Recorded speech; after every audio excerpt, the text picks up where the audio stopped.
i-netradio.com. i-netradio.com.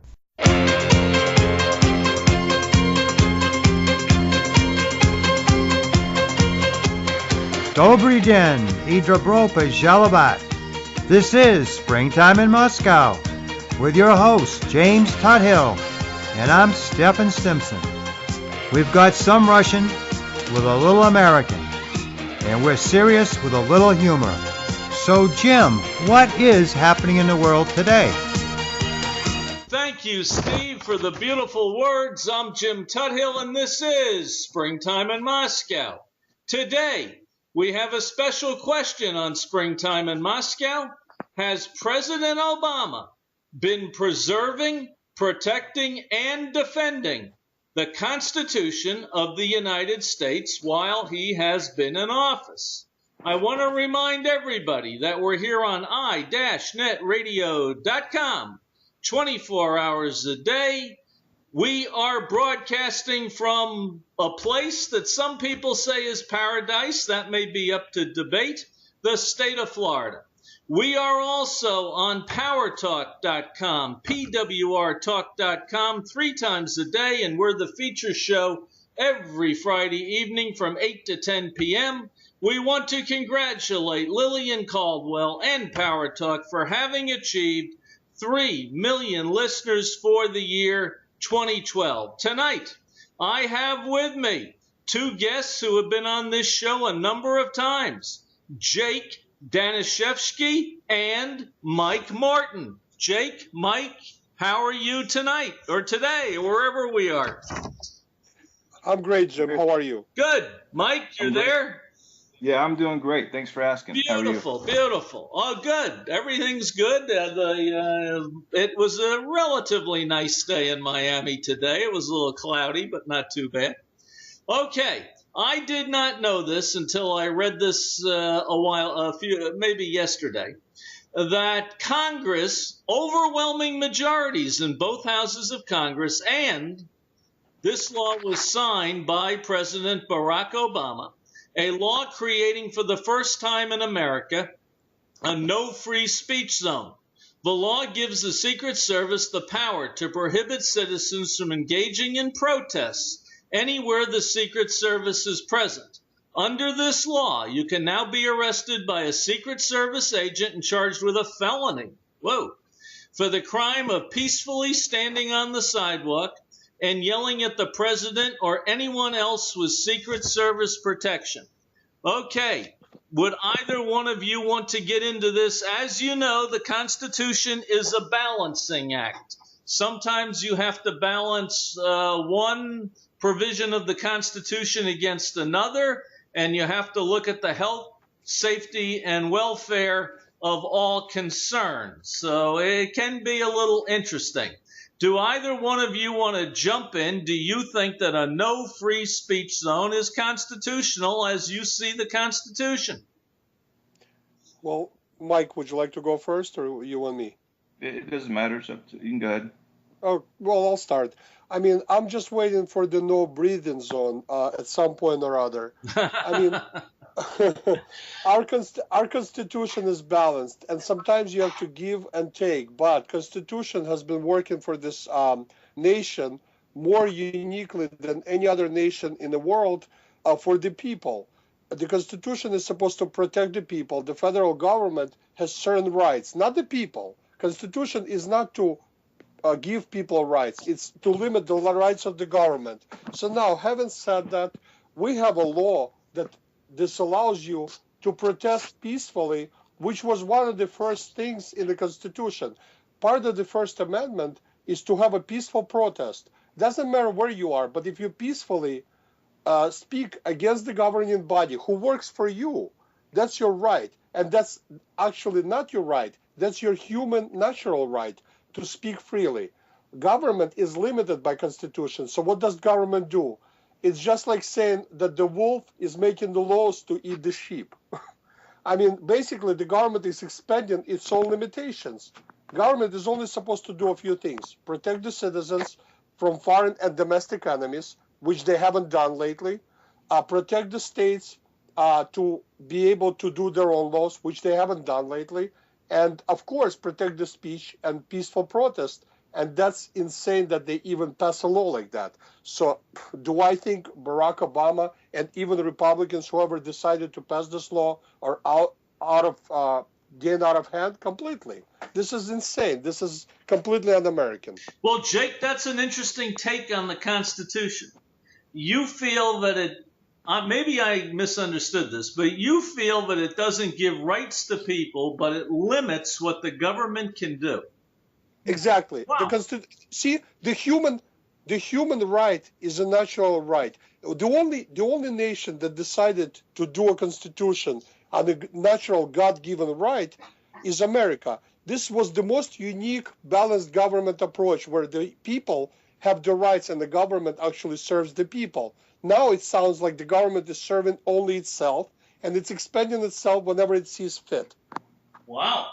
Okay. Well, I don't know. That's an interesting view of what's going on with the government today. Mike, what do you think about these no free speech zones?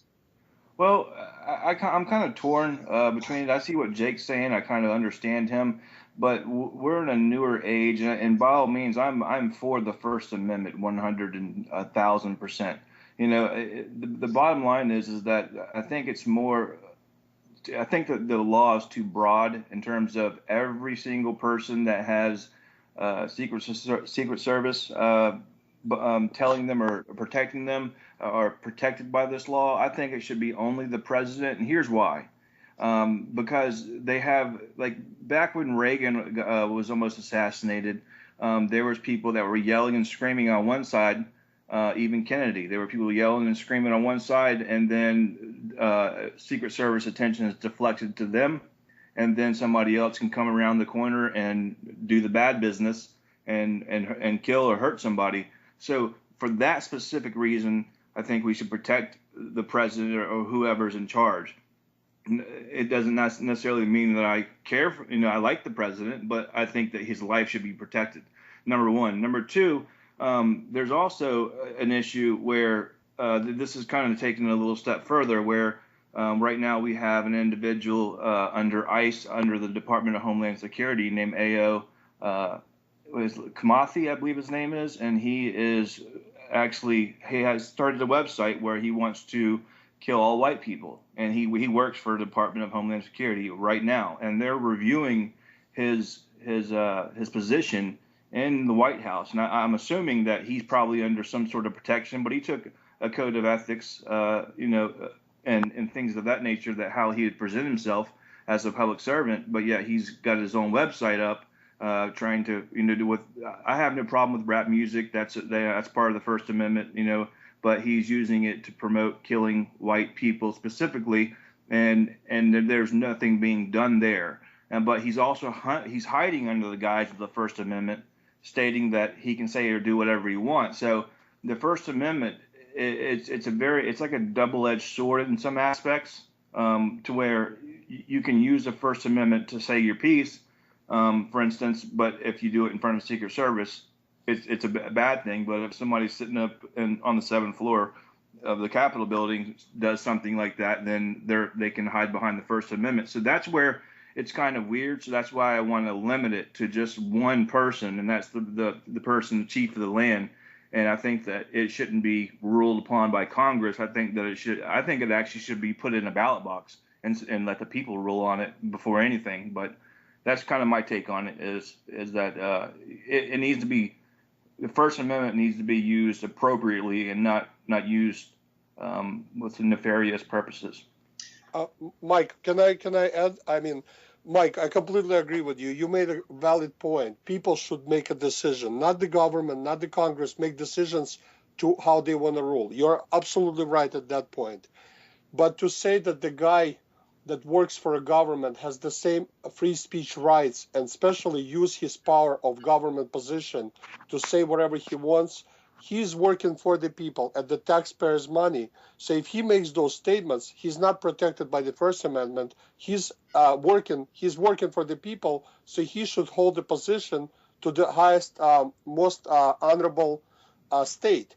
Now, having said that, look at what they did with the guy that was an ex-Marine, or I forgot who he was. He made a joke on Facebook about Obama. They arrested him from his mother's house.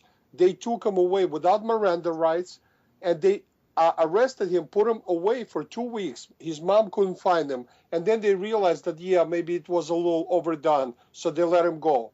I mean, so did he have freedom of speech? Of course, he had free speech, and they did that. So the government that basically makes the laws whenever they feel like it, they can change the law. And if they say today it's only the president, tomorrow it's only the vice president, I completely agree. I completely agree. We should not make threats. I mean, you make a threat against the president of the United States, whether you mean it or not, you should end up in jail. That's simple as that. But to say that you cannot stand there and say, Obama, I don't like the way you do things when he's protected, and people sometimes come to the town hall meeting when he's speaking, and you cannot address him and say whatever you feel like against his policies, I don't think it's the right decision. Right. Well, I understand exactly where you're coming from. I'm saying that if using Reagan and Kennedy as an example, but both of them had deflections. You're right. Why they were killed, and I think that's more or less the reason why the law was brought up. I'm not saying if somebody's sitting in their living room and they type up a message. I'm saying that if they're in public and people are screaming and they're using it for nefarious purposes to do something bad. Right. No, I understand what you're saying, but Secret Service is trained not to deflect from the main purpose, which is to protect the person they're protecting. I mean, that's how bodyguards are trained. I actually did martial arts, and my master used to do bodyguarding. I mean, you should not deflect from your target, which is protecting the person you're protecting. And these people are so well trained, I would not even understand that they will not be deflected. But I understand your point. I mean, people are screaming and the president, God forbid, gets attacked. But if the person is standing there and saying things, I don't like these policies, they can arrest them just for saying those things without any deflection. And there is no balance here. Now, you guys realize that this law does not just pertain to the president, but anybody with Secret Service protection. Okay. That's what Mike said, yes. Now, Mike, you raised a very interesting point. You said something, and I wrote this down. We live in a country where it's not really a democracy. It's a representative Republican form of government. We elect representatives to go to Congress and pass legislation. You said, well, maybe we should take this law to the ballot box, either as to the president or expanding it or whatever.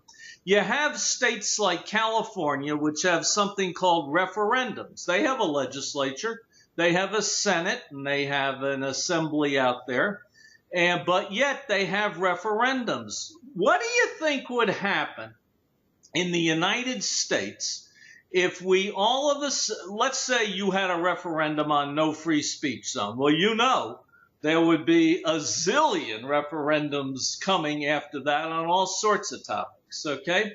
How do you think that would work? You'd have people, I guess, sitting on a computer. The issue would come up, yes or no, or yeah, whatever it's going to be, and they would click on their computer and they would vote the proposal up or down. And what do you think of that if we went back to a true democracy and sort of circumvented representative government? That's sort of what you were saying. Well, it is, but I went to the ballot box where there could be more of a kind of a, I guess you could say, more of a fair vote versus somebody sitting on a computer, because as we all know that anybody can be hacked at any time since anybody can change the vote. I think that pencil and paper or ink and paper is the best way to go at all times to do this. And, you know, this country was founded on a republic. And nowhere in the Constitution or the Bill of Rights or anything else does it say democracy. It says republic. And, you know, so I think we should take it back to a step further than that and say, okay, if it was okay for the founding fathers to write this stuff down on paper, which they didn't have computers back then, I get that. But then we go to ballot boxes, and now everybody's against voter ID cards and stuff like that. You know, but I think if you had to go to a voting booth and you had to sit down and fill out paperwork just like you would vote for a an incumbent or somebody that's running for president, governor, whatever, any elected office, I think that there should be certain types of laws in there that if they're if some of these people are speculating over if they want to do this or not do this particular law, I think it should be tallied up and find out, in each state, because in Florida we have a Senate as well. We have all of that,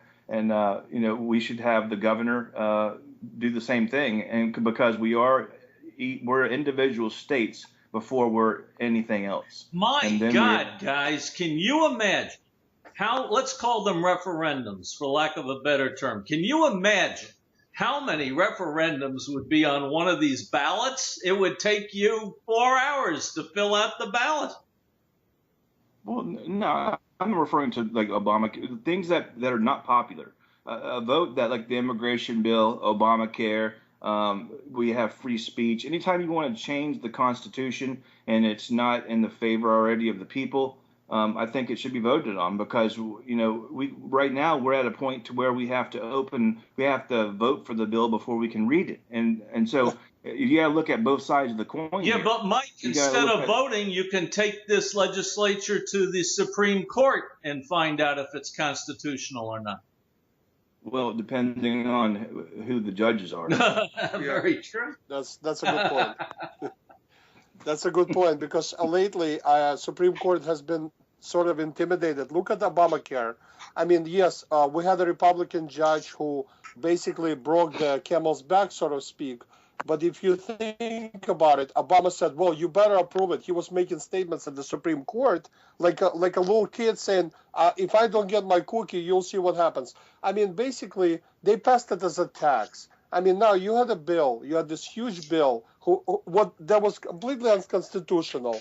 You making somebody purchase something, and if they don't, you punish them. Now, let's say the government decides that bicycles are good for you tomorrow, and Obama says everybody should have a bicycle. Now, I don't want a bicycle. How dare they gonna force me to get a bicycle? So they're gonna pass it as a tax for me to either get a bicycle or pay a penalty. But Jake, here in the state of Florida, as an example, we're required to have no-fault insurance. Probably every state has no-fault insurance. So we're forced to buy car insurance. Well, everybody's forced to buy car insurance because if you drive, you have a car insurance. If you don't need to have a car insurance. Here, you have to buy something just for existing. Well, a lot of people have to drive to exist. They got to get to work. Right. No. Some people don't have a car and they don't have insurance. See, I mean, if you, let's say, Jim, for example, you have a car, you have insurance, but let's say I decide, Jim, you need a hat. And you say, no, I don't like hats. I say, sorry, Jim, if you don't want a hat, you pay a penalty of $2,000. Sure. I mean, a hat is good for you. I say hat protects your hat. But no, you say no, fine, pay a penalty. I mean, the government is not supposed to mandate any product or service. And this is where the government completely broke the Constitution in every which way possible. Well, all right. I will tell you one funny thing. After Obamacare was passed, a lot of experts on both sides of the aisle, conservative and liberal, they looked around and they said, the mandate wasn't really necessary. It didn't add anything to this bill. But when this thing started, I don't know when it started, back in the 80s or around 94, 95 maybe, this idea of a mandate came in. I guess the lobbyists for the health insurance companies were promoting that because they wanted to force everybody to buy health insurance. You know what I heard today? I'm sorry, guys. I'm going to take it a step further. I heard today that some lobbyists are actually ex-government employees who actually created this bill, and now companies need help, and they're getting business left and right lobbying for these companies to assist them in the policy that they themselves created. So it's almost like I say, hey, here's $5, and then I turn around and I say, oh, it's mine. Well, you took the words out of my mouth, Jake. My next topic is this. The Department of Health and Human Services, under the executive branch, under President Obama, has granted at least 700 waivers from one of Obamacare's key requirements.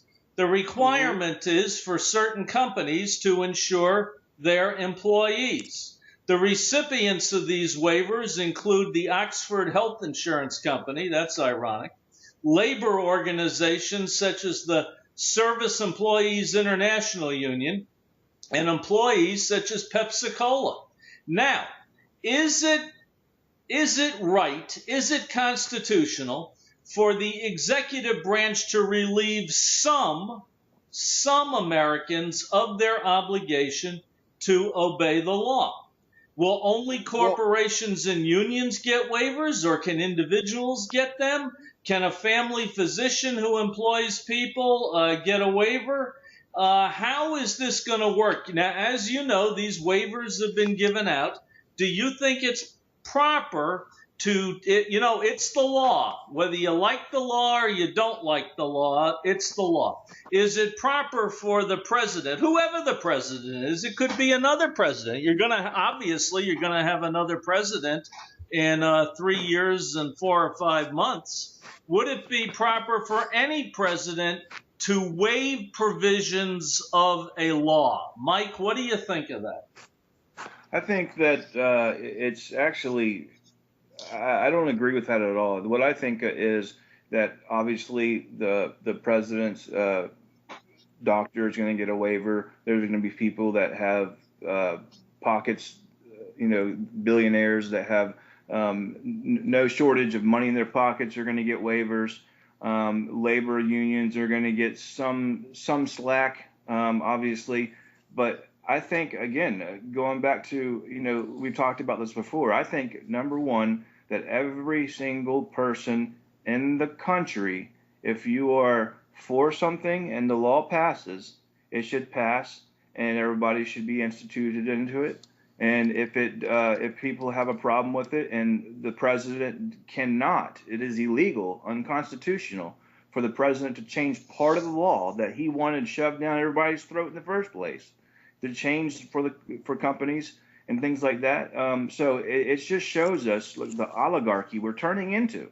And I hate to say that word, but that's exactly what's coming to, is that he's entitled to whatever comes up through the microphone in the PA when he's speaking, and that's wrong. I understand that there's certain things that other presidents have done, and I don't put them on a pedestal either.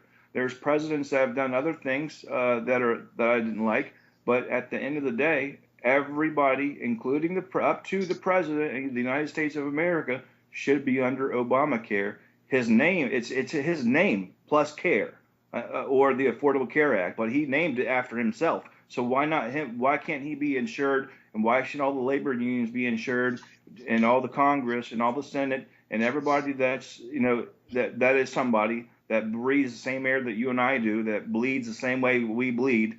Why aren't they insured under Obamacare if it's so grand? Well, that's an interesting point, and I don't know, but you hit on something. This business about executive orders goes back quite a few presidents, starting with Eisenhower. Eisenhower was around in the 50s. This thing's been used by a lot of presidents. President Bush used it, I think, 6 times. Clinton used it 14 times. And Obama has used it rather sparingly. But it is interesting that this waiver concept has come up. Jake, what do you think of a president who selectively enforces the law of the land? Well, first of all, executive orders. Obama senator spoke out and said that the Bush was not allowed to use executive order to hide behind it. Now, Obama, every chance he gets, he protects himself and everybody around himself with executive orders. Fast and Furious is a perfect example of that. I mean, when Eric Holder had no more room to wiggle, Obama just issued an executive order to protect executive Holder. privilege, not an executive. Right. Okay, but let's take it back to the Obamacare. First of all, I am even tempted not to call it Obamacare. Let's call it Obama tax. they couldn't even pass it as a care law. So now they passed it as a tax because that they ruled out to be constitutional enough. So they had to decide how they can pass it in order to push this through. Not to mention that, the statements that came out, let's pass it in order to see what's in it. Let's do it behind closed doors in the most transparent presidency. Obama ran on the ticket in 2008 that he's going to be different from any other president, and he succeeded in that difference. The only problem is it's not exactly what he promised. He said he's going to be most transparent, he's going to be most uniting, he's going to be most helpful to the middle class, and so far we see the other way around on every single promise because Obama does not care. He'll say what you want to hear. He'll give you a cookie, make it, cover it in gold, but in reality, instead of a cookie, you get crap. Obamacare, sorry guys, Obamacare does not help anybody but expand the government. It helps special interest groups. Now, if it's so great, why do they have to give out vouchers to special interest groups?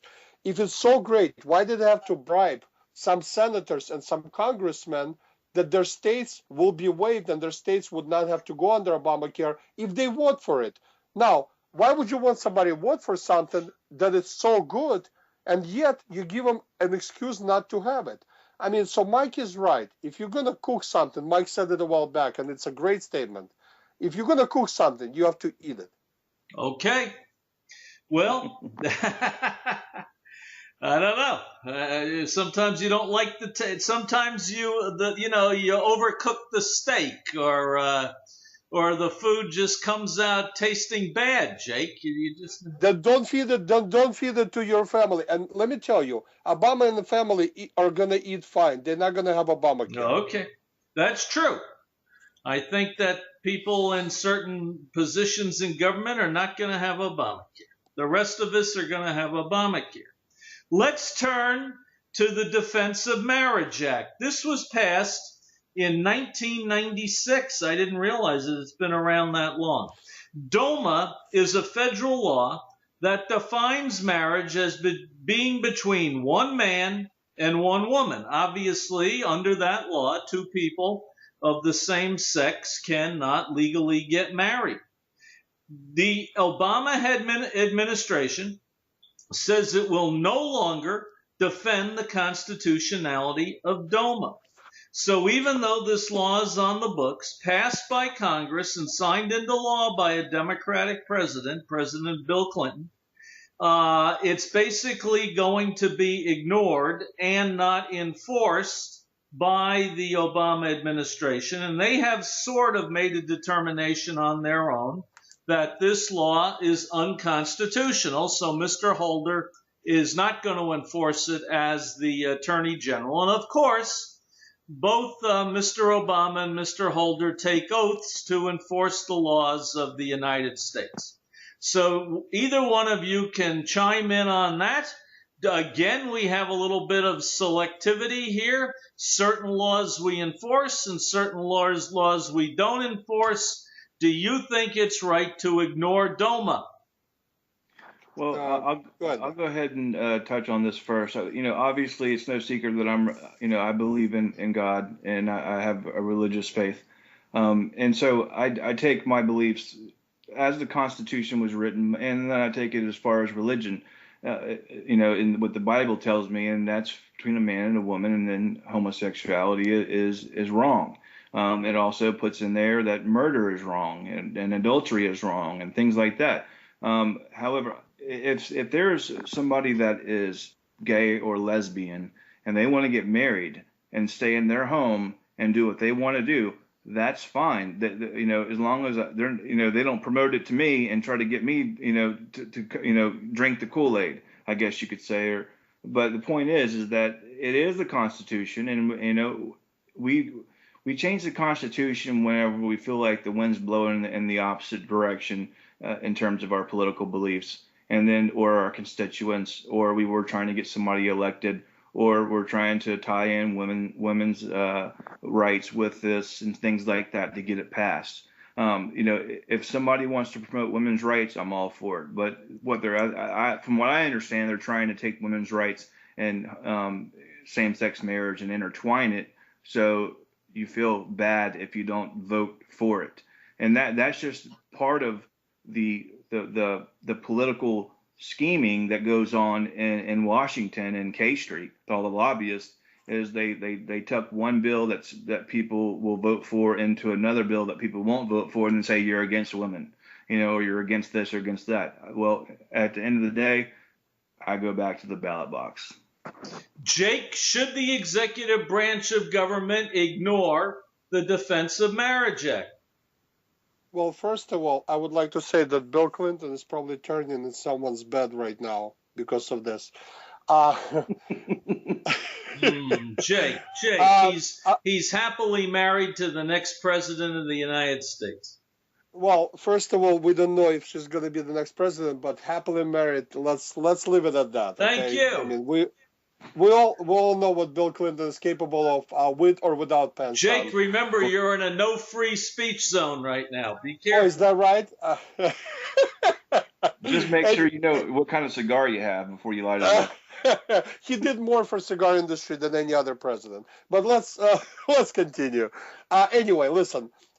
Bill Clinton done certain things that are great. He's done certain things that I don't agree with. But listen, Clinton has done certain things that now he's turning and saying, "Oh, I was always for gay marriage." I mean, I'm not saying Clinton either a Democrat or Republican. He's a typical politician, and many politicians just tend to wiggle. Obama said he's for gay marriage, he's against gay marriage, then he saw that politically it would be good to be for gay marriage. So he said, hey, let's let gay people get married. I look at it like this. Republicans shot themselves in the foot when they said that domestic union does not have the same privileges. And I disagreed with that point, that the Republicans did not want domestic union to have the same privileges of the marriage. So what did the Democrats do? Right away, they picked up this ticket. It's a social point, and they ran on it like it's the biggest fiscal issues. I know people who are gay. I have friends who are gay. But the point is, if we lose our country fiscally, economically, nobody's going to have a good marriage. So is this the most important point? But of course, they made it the most critical point in the election, and Obama changed his mind on this so many times. I don't even know which way he thinks about this. What do I think about gay marriage? Like Mike said, people can do what they want behind the closed doors as long as they don't enforce their beliefs on me. My problem with this is not that gays don't deserve the same rights. I mean, like I said, I have friends, I know people. What I'm saying is, if you change the face of marriage, tomorrow polygamy is going to become legal. Then next day, somebody else will decide, hey, how about two guys and a girl get married? I mean, what, you're against two guys and a girl? I mean, so where do we draw the line when we start to change constitution, when we start to change our laws? All right. I guess you don't like ménage à trois. Well, I mean, I'm not French, so I'm Russian. Okay, you're Russian. That's right. Only the French are into ménage à trois. We're drinkers. We're drinkers and we're lovers. Yes, but not threesomes. Okay.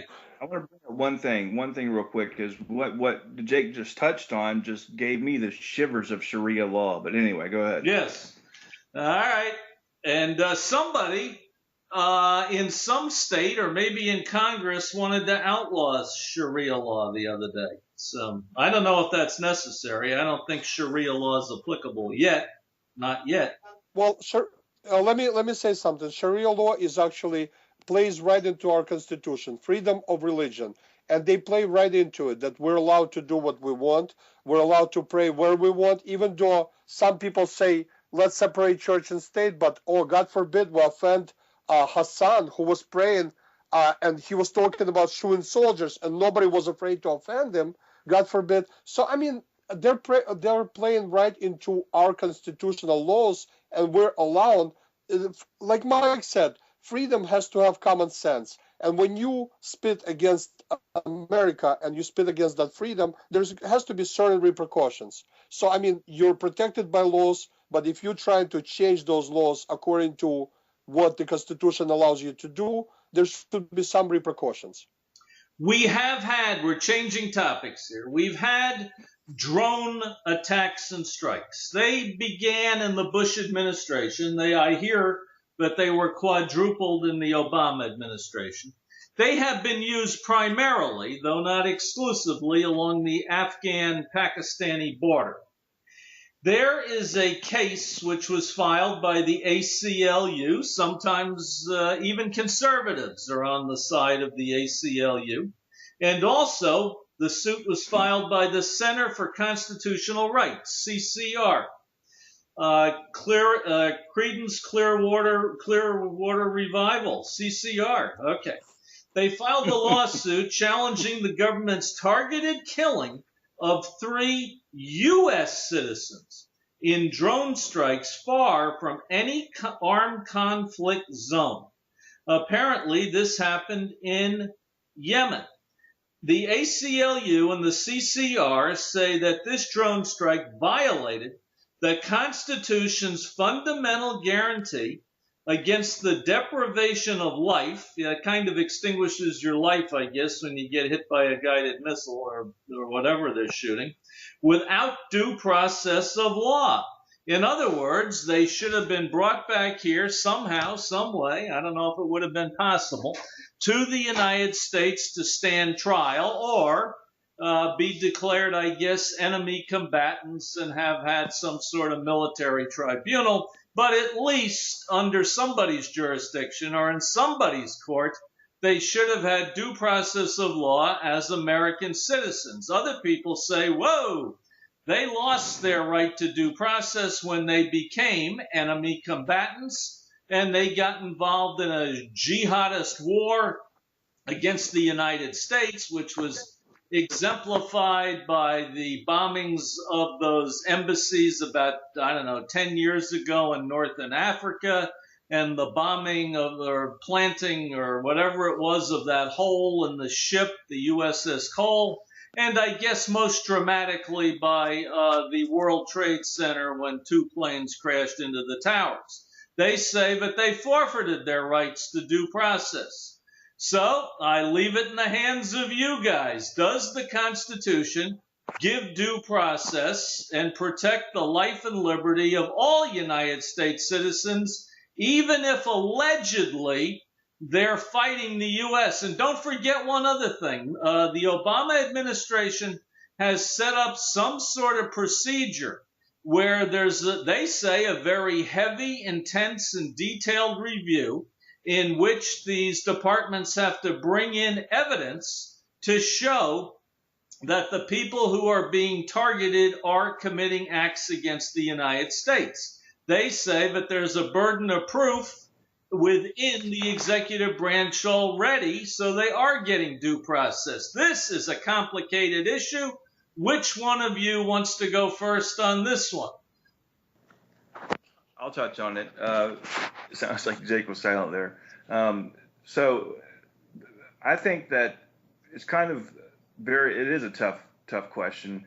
The way I look at it is that if there is an American citizen that was born and raised to cause destruction and terrorist activities against the United States of America, and they leave and go abroad and they get trained by jihadists to carry out these acts, and we have substantial proof that they are doing this, and when they get back to the United States, they're going to do something extravagant and kill Americans. I think that they should be headed off before they get here. Now, I have an issue when there are civilians and children involved.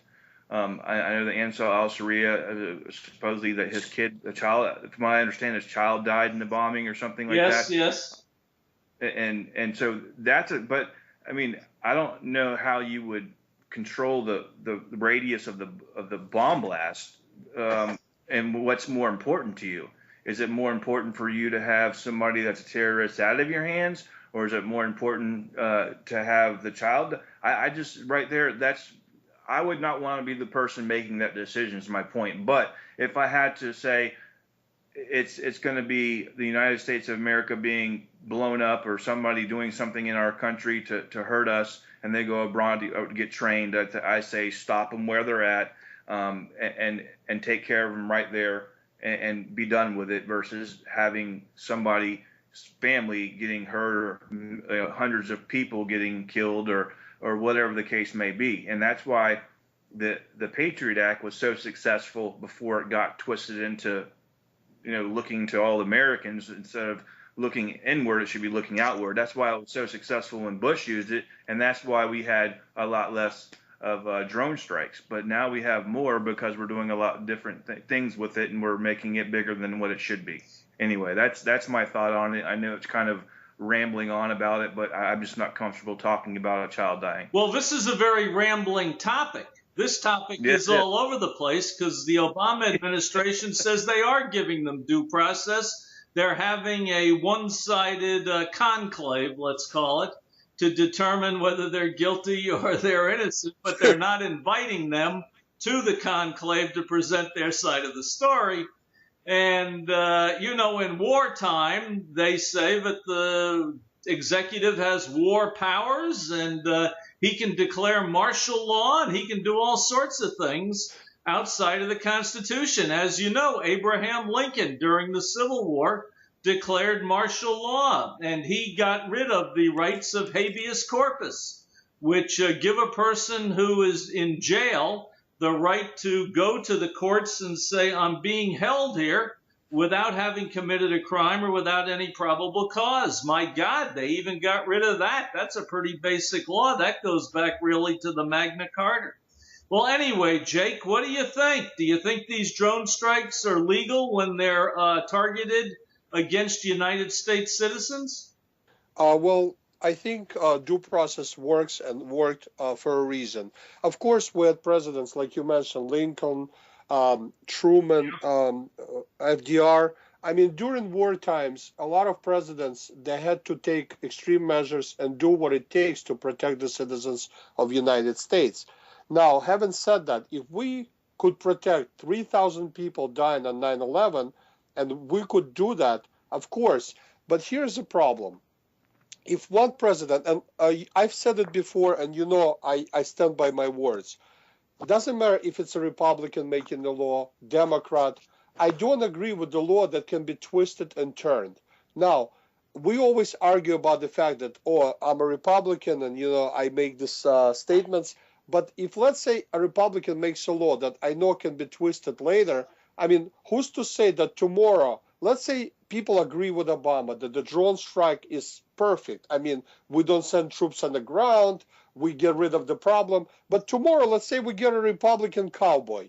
And I know Democrats don't like Republican cowboys. And the cowboy takes the law to the next level. He says, hey, how about we just blow up a village because we found a terrorist there? I mean, so Obama made this law. He pretended that he's doing much better because he's not sending American troops. And of course, he says that Bush initiated this, so it's Bush's fault once again.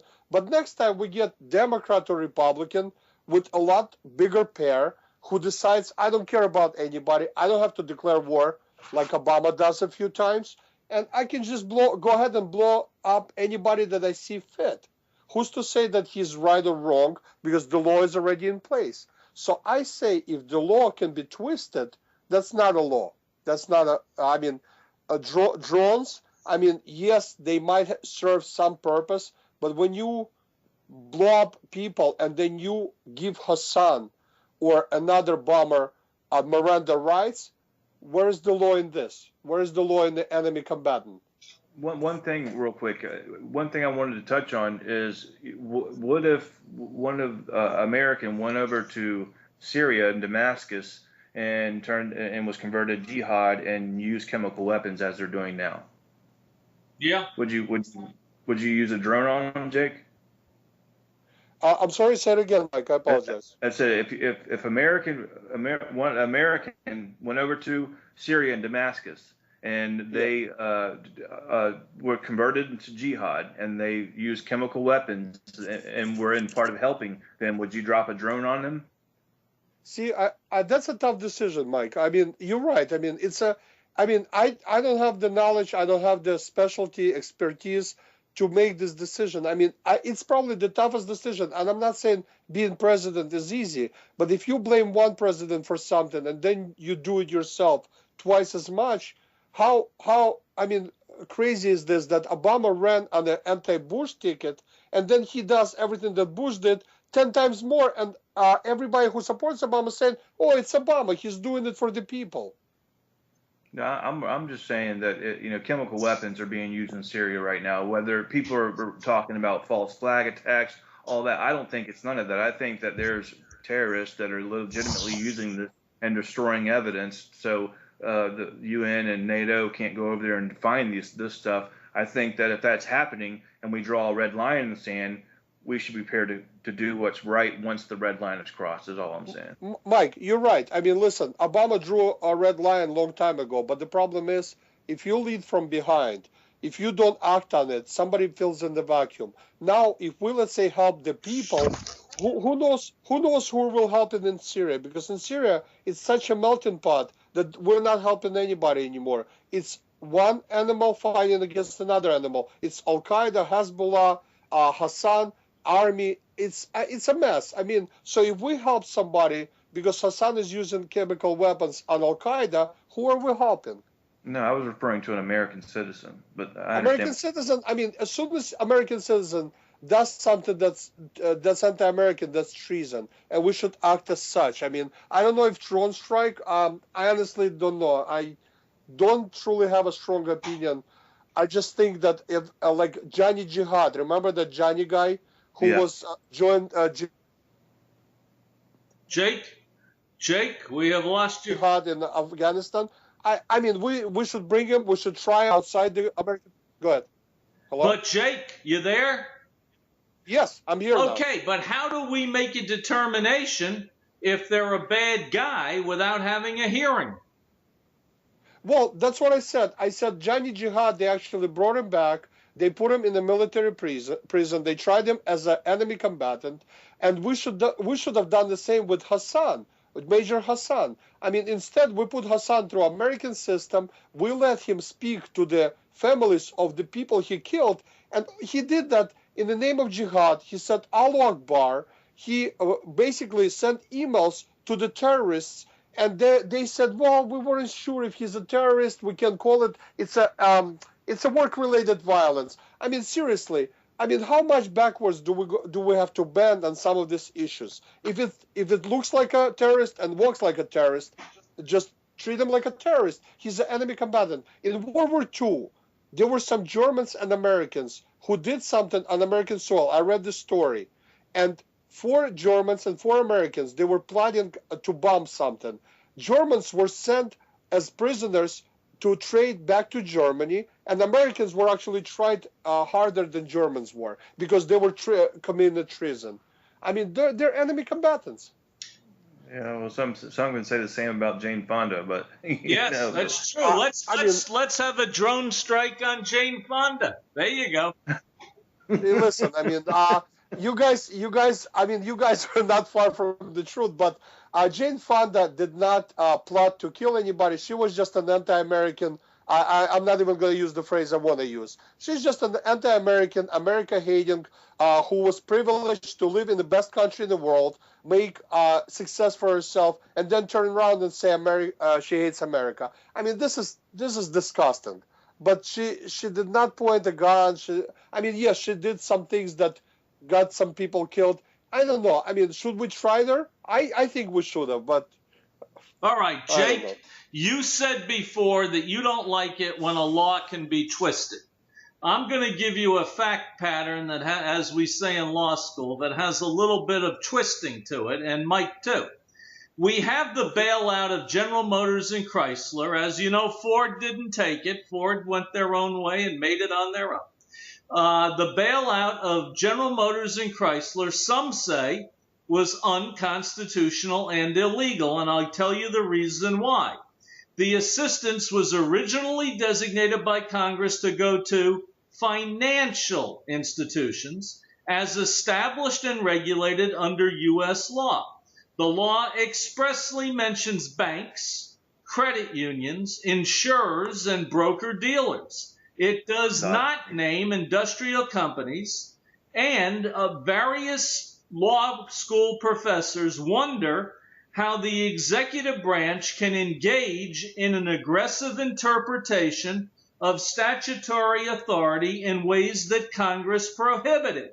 Originally, the Bush and Obama administration said TARP didn't cover autos, and then they decided it did, even though the rather clear black letter law seems to say it only covers financial institutions. So Mr. Bush and Mr. Obama took it upon themselves to expand it to cover industrial organizations, i.e., car manufacturers. Mike, do you think that was right or wrong? Well, my standing with I've always referred to GM as government motors. I think it's wrong. I think that kind of ties into kind of almost like Dodd-Frank, and they were going to be transparent with everything. But but the point is that I don't think that they should have went bankrupt, and Detroit went bankrupt. They saved the car industry, but they left the cities in rambles. And that's to me is you're putting a vehicle ahead of a human, so or a family or whoever you want to call it. But point is that if they would have put the money into the actual city instead of the vehicles and did what Ford did and had Ford kind of climb out of what they got into, it wouldn't be owned by the government, and even China's got their hand in that cookie jar. Well, Jake, what do you think when they expanded the clear language, the black letter law, and they expanded it unilaterally to include corporations who are not in the financial sector? Well, first of all, I would like to say, how some people say Republicans, compassion. Mike just made a very compassionate statement. I mean, if we're going to talk about compassion and we're going to say that Democrats are more compassionate, where was the compassion to save our corporation? And then Democrats turn around and they say, oh, we're against big corporations. We saved corporation that basically had no responsibility, lack of any responsibility to do right in the business practice. Now, I mean, let's say any corporation decides to do what they want and we're just going to save them. What do you think is going to happen with the American economy? And this is exactly what we did. Whether it was Bush, I mean, I said it many times before on this show and other places, whether it was Bush, whether it was Obama, I did not agree with taking a Band-Aid and putting it on a gushing wound.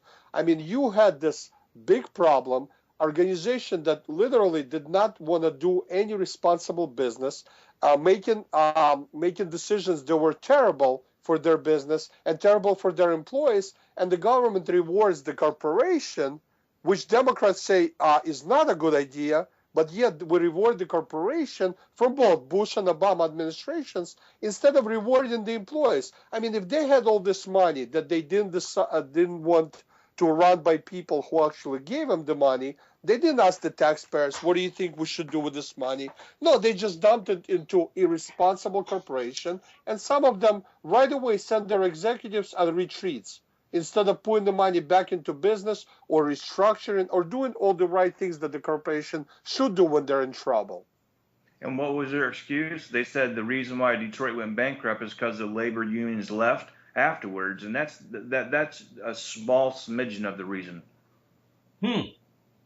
It was discussed, and when Bush said we're going to stimulate the economy by giving money to banks and corporations, I mean, it doesn't matter, Republican, Democrat, I said that's a terrible idea, and I didn't agree with it right away. And what did Obama do? He gave him even more money. So, I mean, why would I agree with Obama if I didn't agree with the Republicans? You are a pure market capitalist. That's hard, Jake. You have a very hard view of this. Where's your compassion? Well, Mike just gave you a compassionate statement, but they didn't take that route. And let me tell you something. No, but let me tell you something. Many presidents through history didn't think that the federal government should get involved. And let me tell you, corporations who deserve to exist and who deserve to do proper business, they restructured, they downsized, and then they went up even bigger. I mean, some corporations, they cut the loose ends I mean, some of the inefficient business. See, the government never cuts inefficiency. The government expands inefficiency. But corporations, they have a way of restructuring and getting even bigger and better. But we didn't let them do that. We just said, hey, let's throw money at these guys. Maybe we'll save the auto industry. I mean, this is just a patch, and we're going to pay for it at some point or other. Okay, guys, we've only got 5 minutes left. This is the last question. As you know, gun control legislation, even though it was talked about, was never passed in either Congress, in the House of Representatives or in the Senate. It just, no law ever went into law. So what the Obama administration did was they did an end around, as we say in football. They published a letter from the alcohol tobacco people to federally licensed gun dealers, telling them how to run background checks for private sellers. They had the Consumer Product Safety Commission review gun locks and gun safes. They required federal law enforcement to trace guns recovered in criminal investigations. They had the Center for Disease Control go out and research the causes of and prevention of gun control. They looked at the Affordable Care Act so that doctors could now ask their patients about guns in their homes. And the Attorney General is looking at new gun safety technology. So rather than get the law passed, they went out and sort of passed their own laws through the different branches of the executive. We only have a couple of seconds here. Jake, was that right or wrong? I mean, listen, if you want to do something and you want to do it, at least be honest about it. Did Obama really want to take guns away or not? Say it like it is. Don't do it for political reasons. My point is that NRA offered $5 million to improve the system. Did they take them up on their offer? No. Did they do anything to background checks? No. What did they do? They put it into affordable care tax. I mean, they want doctors to ask you about your guns. How about doctor ask you about your health first? What about your shoes? How do your shoes feel? Exactly. Are you walking okay? Are they comfortable? Are they too tight? Okay. Exactly. Yes, Mike, what happened was all the departments of the executive branch went out and tried, under these parameters, they really tried to enact some of their own gun control. Do you think it was right for the executive branch to do an end around on Congress? Of course not. I think that it should have been through Congress, and they should have did what they did, but they took it a step further and had all these other parts of the government, Fish and Wildlife, Social Security, IRS, all these companies buy up all these bullets, Department of Homeland Security, and kind of strangle the gun world or the firearms world. And then they did all end around. So they did two things. They bought all these bullets and said they were doing it to make the bullets cheaper for commercial people, and that was wrong because they were arming their own military. Remember, Obama said he needed his own military outside the military. Well, that's what they did. They're arming them to the teeth. Bought all these giant vehicles, Department of Homeland Security. So they did that, and then they did all this other stuff. So I think what they did was completely wrong when they're trying to starve the public of bullets. But you know, Mike, under the Constitution, the executive branch is given executive departments, all sorts of departments, Commerce, EPA, Treasury, Defense. And the purpose of that is for the president to protect the health, safety, and welfare of Americans. So can he go out and do this even though Congress refuses to act? Well, I don't think so. I mean, the guy in Melbourne, Florida, that just got robbed with a knife and he defended himself with a gun and killed the guy. If he wouldn't have had them bullets, he would have been the dead guy. And so my point is that you have to take it through Congress, have it voted on. If Congress says no, you don't try to. This is not spades like Obama was playing during Osama bin Laden's capture and kill.